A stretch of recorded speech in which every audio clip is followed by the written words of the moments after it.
Hey everyone, so in this video I'm going to talk about how you can activate an eSIM on your iPhone.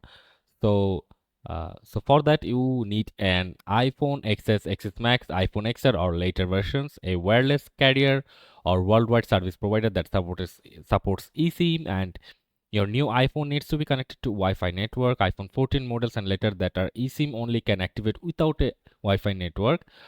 In China mainland, iPhone models do not support eSIM. In Hong Kong and Macau, certain iPhone models feature dual SIM and 2 nano eSIM cards. For travelers using China mainland to wish use an eSIM for prepaid data plans that are offered maybe by many worldwide service providers. So first of all, you have to when a notification you have to know if when your notification appears that says carrier cellular data plan ready for installed, tap it in the settings app,